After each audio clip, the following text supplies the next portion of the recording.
Hey, what's up? Let's talk about factoring trinomials. Okay, so on this page, here's kind of the process, right? We're going to solve a product sum puzzle so that we can rewrite the expression by expanding the middle term, which lets us have 4 terms so we can group them into 2 binomials. Woohoo!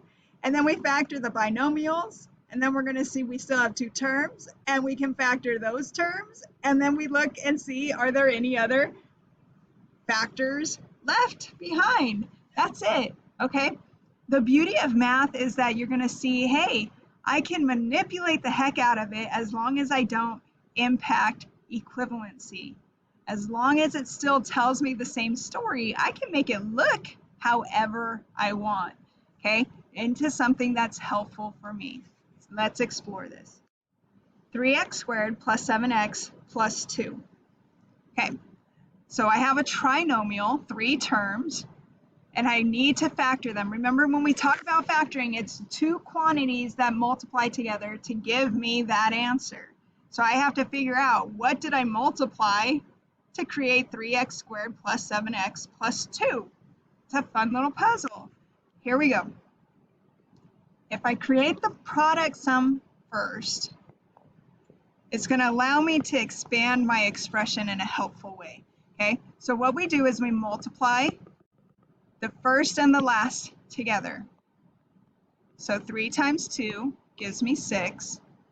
And then we're going to use the middle term. That's going to be our sum in our product sum puzzle. So 6 is our product, 7 is the sum. So I'm looking like, hey, what do I need? And again, you could set up the table if you need to. 1 times 6 is 6. 1 plus 6 is 7. Hey, sweet. I love when it just works out right away. All right, so I have 1 and 6. What I'm going to do is instead of having 7x here, I'm going to split it into 1x plus 6x. Right? It means the same thing. Remember, I can manipulate math as long as I don't change the equivalency. 1x plus 6x is still 7x. I'm going to rewrite all the other parts that I haven't used because I still need the whole expression, right? So this row here is exactly the same as the first one, okay? All right, once I'm here, I have 4 terms. I can split this into 2 binomials. We've already factored binomials, so let's make that happen, okay? So I can look at this first 2, and I can look at the second 2 terms. Treat them as 2 binomials and factor like we've done. Okay, so I'm going to look first at 3x squared plus x. I'm looking for the greatest common factor. Okay, so my numbers, this is 3 times 1 times x times x. This is just 1 times x, right? All that they have in common is a 1 and an x. So I pull out the x. And then I have to say, okay, what do I multiply so that it still stays 3x squared plus 1x? Well, x times 3x is 3x squared, and x times 1 gets me back to 3x squared plus 1x, okay? So just maintaining equivalency. It's still the same expression. I'm just making it look different, evolving it into a multiplication problem. All right. Here we go, 6x plus 2. Okay, greatest common factor. If you need the tree, go for it. This is your experience. Help yourself succeed. Okay, so this is 2 times 3 times x, and then 2 is 2 times 1. What they have in common is just the 2. It's a positive 2, so plus 2. And then what's left over?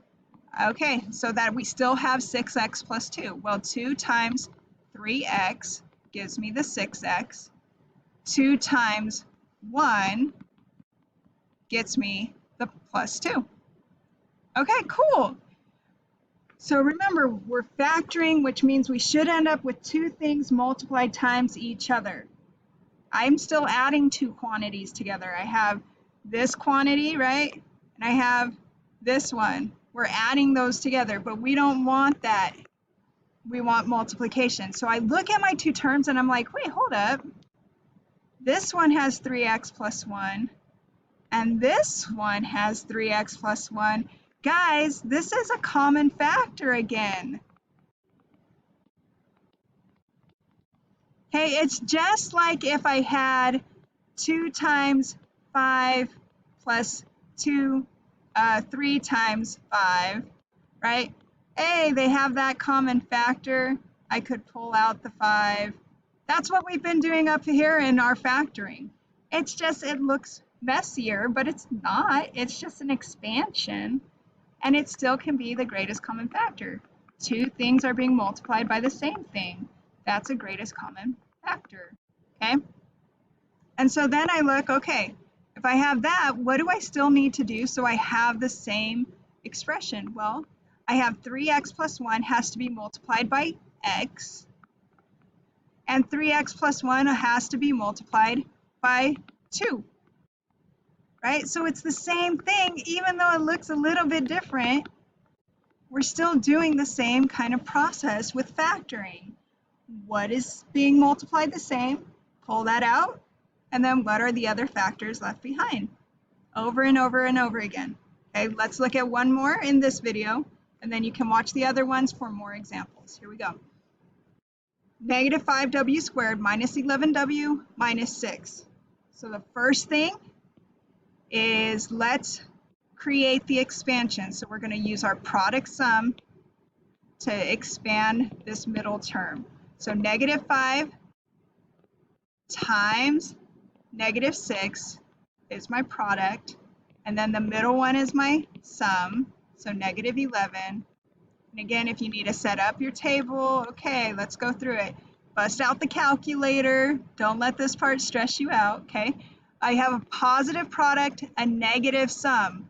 Okay, so these either have to be both positive or both negative to get a positive product, but since I have a negative sum, that means they have to be negative, okay?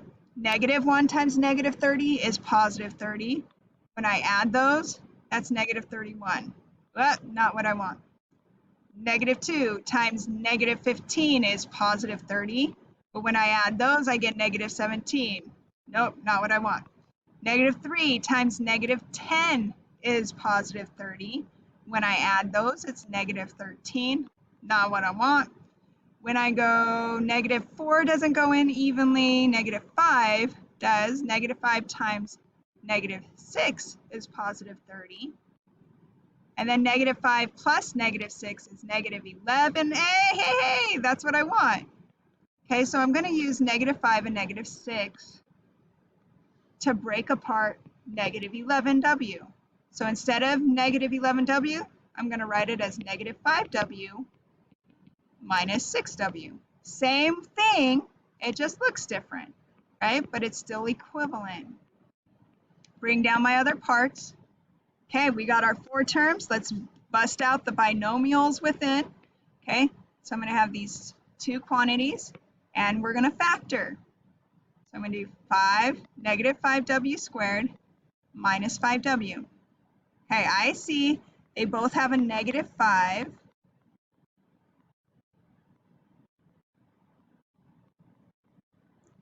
So they both have this negative 5, and they both have a w. So there's my greatest common factor. Pull that out. And then what's left to multiply? So it's still the same thing. Negative 5w times 1w is negative 5w squared. And negative 5w times 1 gets me back to negative 5w. Okay, so there's that one. And then we look at our second group. Negative 6w minus 6. Okay, so again, I'm seeing that they both are negative 6. Huge clue that that's your common factor, right? That's all that they have in common. So I pull negative 6 out. Negative 6 times w gets me negative 6w. Negative 6 times 1 gets me back to negative 6. Okay, so they look different, but it's still equivalent. Remember, we're manipulating it to make it work for us. Okay, I'm not quite to my multiplication yet because I still have 2 things that are connected with addition or subtraction.